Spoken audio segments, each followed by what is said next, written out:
$195 million as well. Tatum became first-time All-Star in 2020, led the Celtics to an Eastern Conference Finals appearance. And the Lakers, fresh off a title, agreed to a deal with Marc Gasol. They drafted him originally. Defending champs are reworking their front court, trading JaVale McGee to the Cavs to clear up some space for Gasol.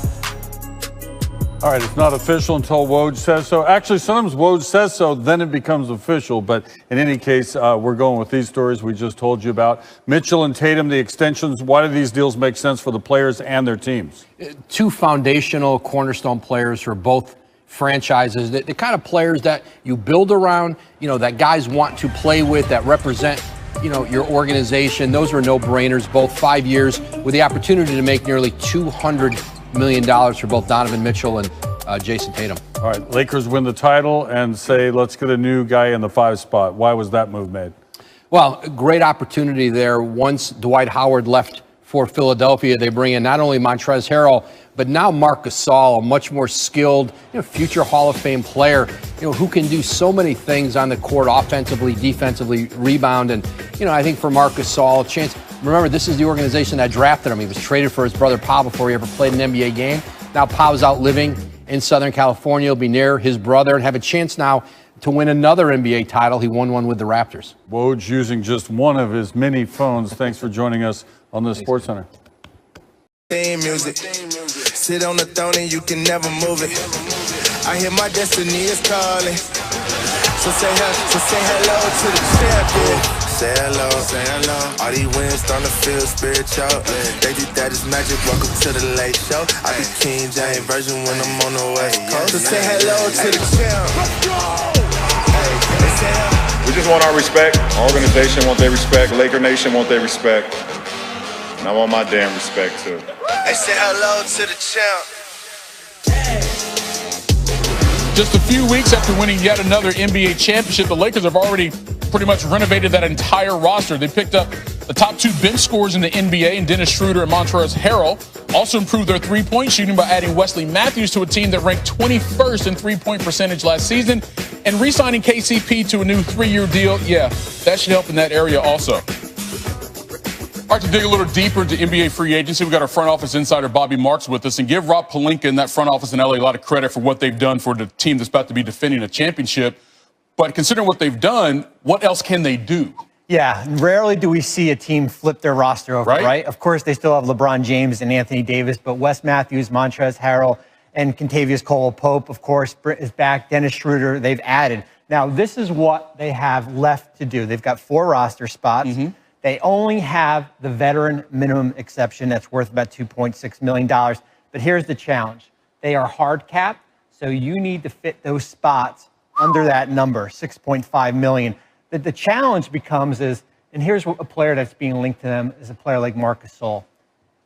To get Marc Gasol, it's got to be on the veteran minimum exception, unless you can try to work out a sign and trade, possibly for someone like JaVale McGee.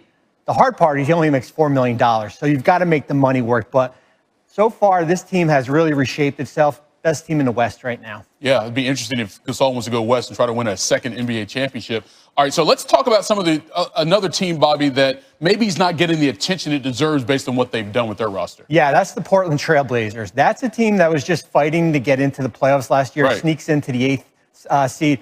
I've got them as a number 2 team in the Western Conference right now. Yes, they get an A+ for the offseason. I know we don't give trophies for the offseason. No, we do not. But they're getting it from me. And I think when we look at their roster, here's what they've been able to do. They've added Robert Covington from the Rockets. They've re-signed Rodney Hood. Of course, Damian Lillard, C.J. McCollum, and Yusuf Nurkic is back.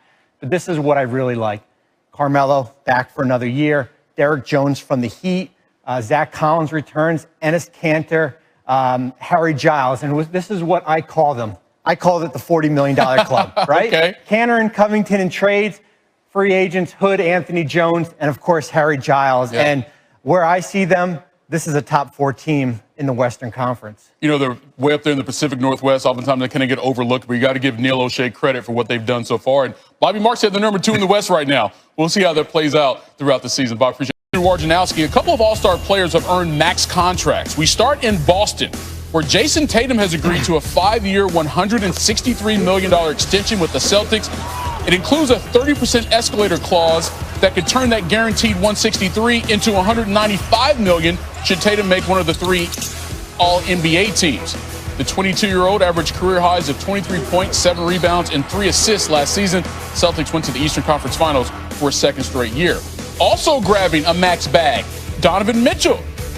The Jazz guard getting that same 5-year, $163 million extension. Again, that could balloon to 195 if he reaches All-NBA status. The 24-year-old averaged 24 points a game last season, and then he dropped 2 50-point games during Utah's 7-game series loss to Denver in this year's playoffs. So all total, you have 4 players from the 2017 draft class who have scored more than 3,000 points in their young NBA careers. And now 3 of them have agreed to rookie Supermax extensions with those same squads. The number 1 pick from that year, Markelle Fultz, well, he's no longer with the team that drafted him.